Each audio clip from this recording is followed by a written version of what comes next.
Sup, homies? Welcome back once again to the homeland of ancient Swan. We are indeed once more in the glorious land of used needles and empty booze bottles strewn across children's playgrounds. That's right, you guessed it. We're back in Scotland. And look at it. Isn't it beautiful? It is. Even if you disagree, that's only because you're wrong. And well, I'm not sure what you want me to do about that.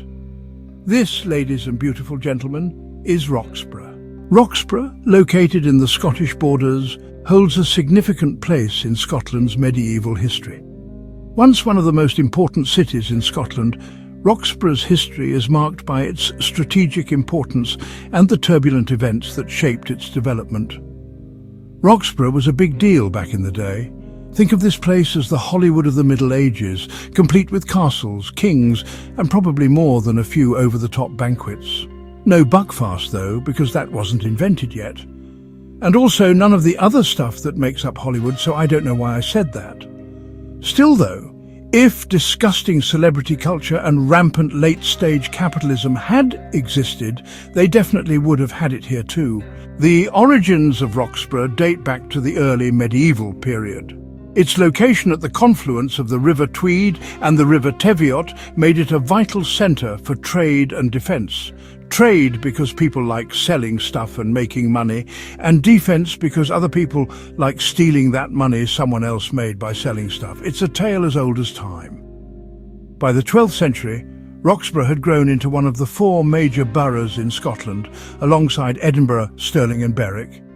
But not Dunfermline, because fuck Dunfermline. Roxburgh served as a royal residence and a centre for administration and commerce. The town's prosperity was largely due to its strategic position, which helped greatly in the long-held Scottish tradition of selling tat to the English and then running behind the safety of the walls the second the English guy realises what crap he just bought. One of the key landmarks in Roxburgh was its castle, constructed in the 12th century. Roxburgh Castle played a pivotal role in the wars of Scottish independence. It was a fortress of immense strategic value, frequently contested by the Scots and the English. The castle changed hands multiple times during the conflicts, reflecting the ebb and flow of power between the warring nations.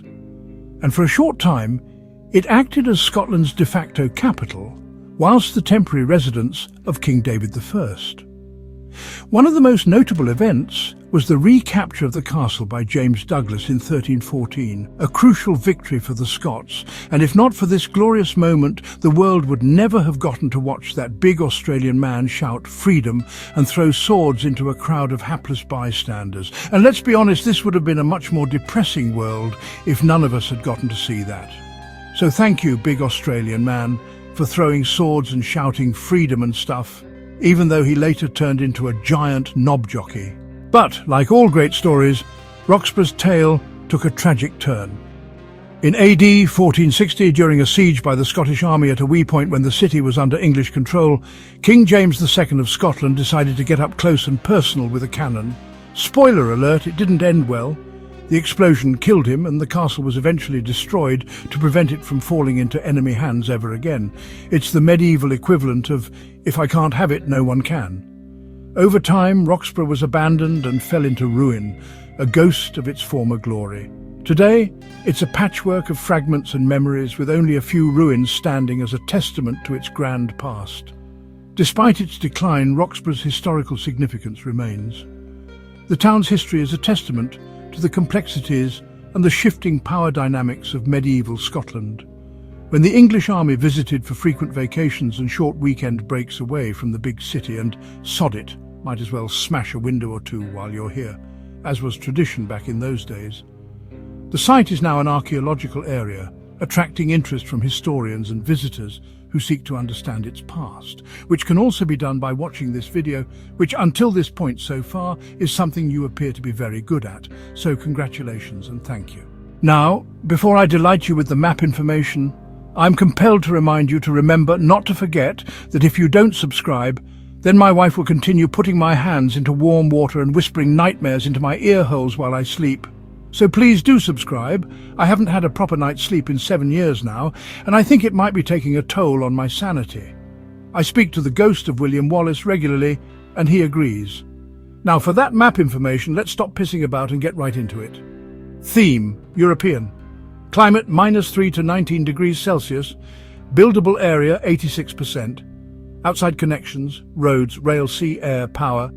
Natural resources. Wheat 97.3 square kilometres. Forest 187 kilotons.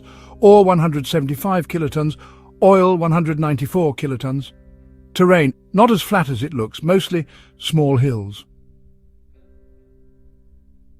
And that's it, beautiful humans of Earth. I have been, am still, and refuse to stop being Ancient Swan.